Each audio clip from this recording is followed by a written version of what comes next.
Ingeta, la famille, Bokota,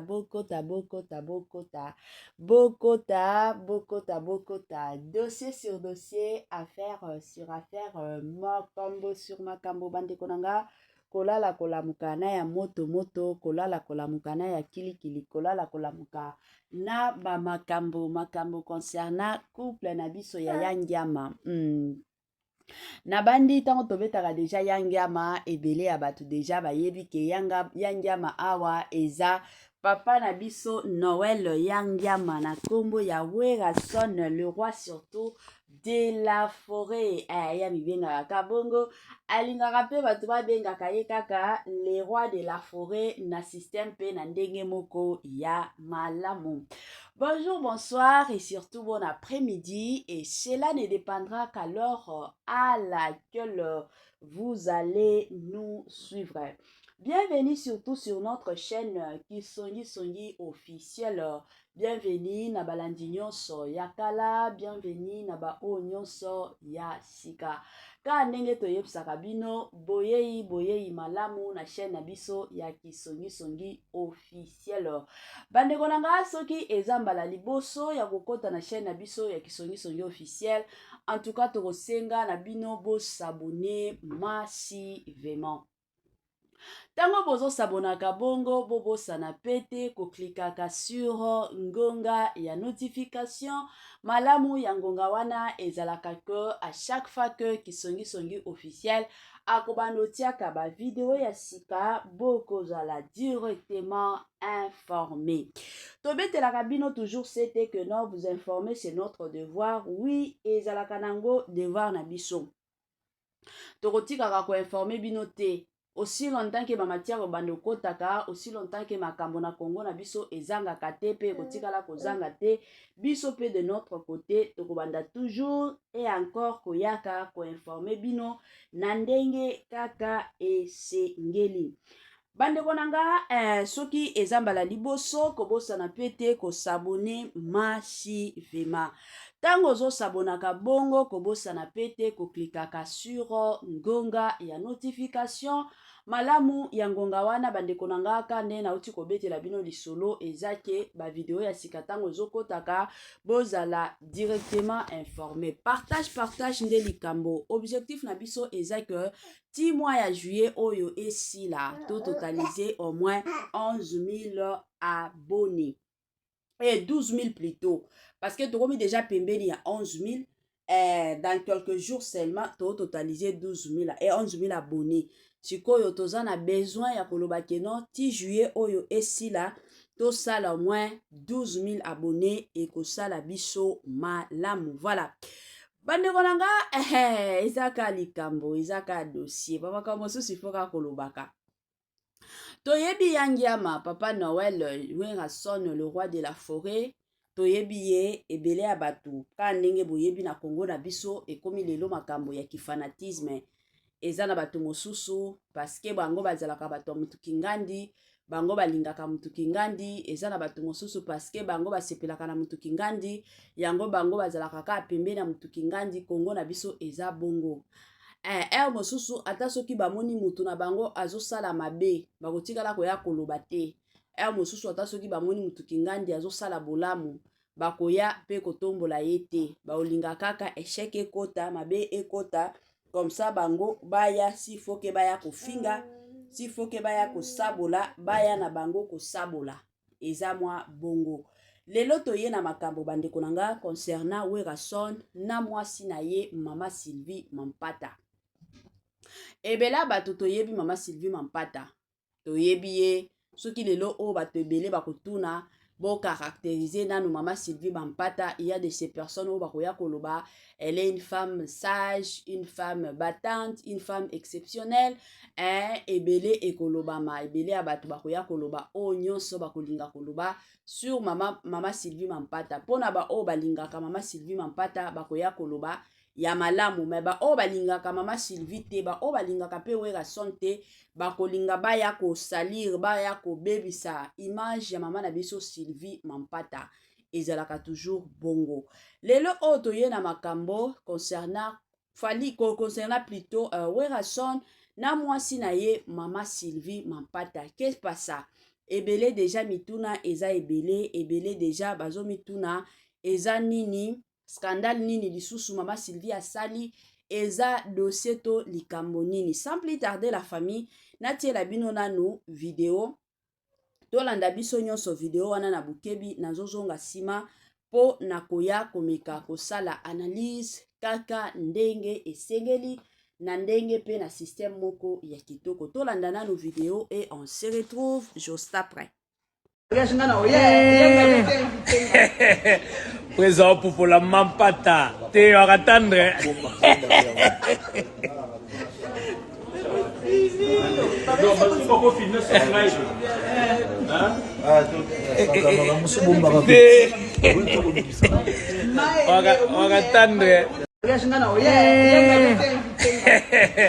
Présent pour la Mampata. T'es à attendre.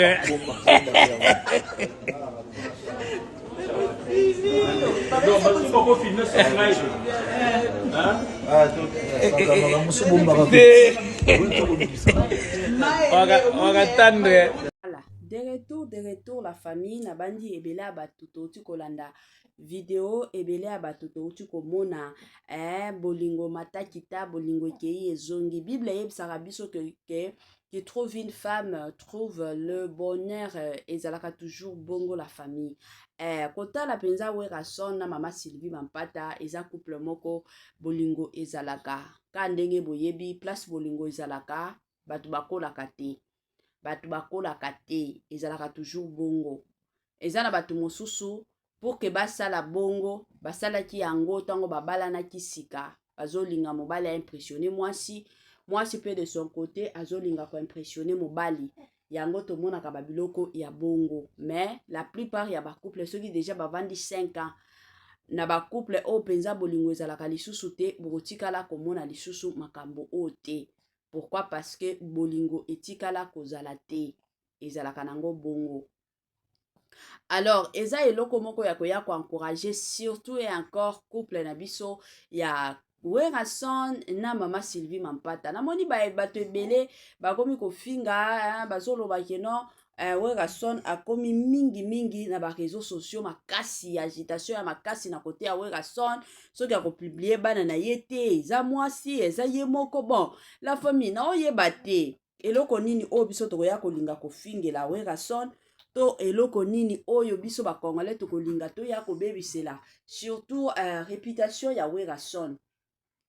Quand nde nayebisaka bino bazalaka ba star na biso bien sûr, mais eloko photo yebaka bango pe bazalaka libre ya kovivre ba vie na bango ndenge bango moko bamoni ezalaka bongo. Quand ndenge biso to vivraka to sala o nyonso to lingaka to postaka na ba statut na biso o nyonso to lingaka, c'est de la même façon na bango baza libre ya kopostaka o balingi, baza libre ya kosala o bamoni, baza libre ya kosala o bamoni keno o nakoti kosala o nakoti kosala te eza bongo. Soki Werason aye koposte mwasi na ye bazosakana baosala bablage na mwasi na ye aye koposte makambo wana sur les réseaux sociaux, problème ezali eza te eza bolingo na bango, eza bolingo na bango. Eza babiloko d'ailleurs nga na lobaka eza na babiloko mosusu ya boye ba couple mosusu bakomona batali biso tozalaka neti basoda na ndako, parce que eza na ba couple mosusu qu'on se le dise la vérité la famille, eza na ba couple mosusu bazalaka neti basoda, mwasi aza neti soda mobali aza neti soda, bango ata kutu koseka oyo okuta mobali mwasi na mobali na ndako bazosekaka okokuta ngo te. Toza awa toyebi ba couple mosusu bandeko nanga epesaka ka pasi pe mawa. Okoti penza, okuti mobali elongi ya kokanga, okuti mwasi elongo ya kokanga. Donc atako sekisa ezalaka te, bana na ndako bakomi mal à l'aise. Bana bayebi te basekaka na papa basekaka na mama bazoyeba te. Pourquoi? Parce que elongi ya mama eza ya kokanga, elongi ya papa eza ya kokanga. Mais ba video ya bongo eza ba video moko ba couple mosusu bakoti komona balobi mais biso ya biso eza kaka kanda na ndako, ben biso pe to meka pe kotia moi attitude surtout ya malamu na ndako ekozala malamu. Omona pe ba couple mosusu bakomi na bango ko changer ezalaka moi bongo. En tout cas, courage na we garçon, boyende ezalaka, sekisaka mama, sepelisaka mama, mama azalaka heureuse, ezalaka toujours bien. Soki tobimi, soki omoni mwasi, aza heureuse libanda, seke aza na mobali moko azotiaka ye à l'aise.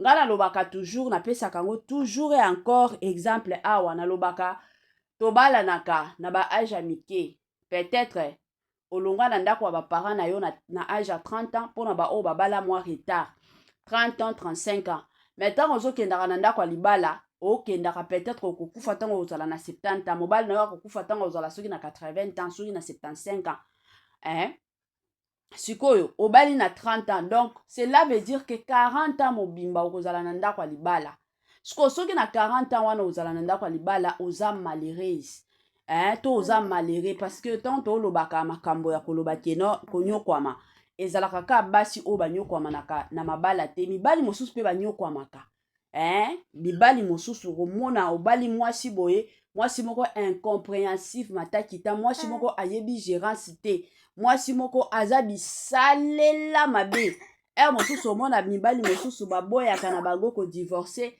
talaka mokili koloba sikoyo okie kobala na 40 ans de souffrance ezalaka pasi yango libala normalement ntango boobalanaka ntango toobalanaka totiaka yango na mutu ke libala eza royaume na nga donc nga moko na mobali to na mwasi toza censé ya kosala ke royaume na biso wana ezala malamu parce que soki bino baparent boza heureux bomona mpe na bana na bino bakobanda kokolaka na bilongi moko ya kosekaka soki na ndako eza kati na kati papa na mama papa azobetaka mama air nyonso bana bazomonaka yango bomonaka mpe bana bakomaka mpe mobulu soki botaleli bien na bafamille ebele bana ebele bakoma mobulu botali histoire ya na bango ya baparent na bango bokomprendre ke papa bandobeta mama air nyonso soki bomoni mpe bana mosusu bazalaka kaka ya kolembalemba bana moko bazalaka kaka ya basusi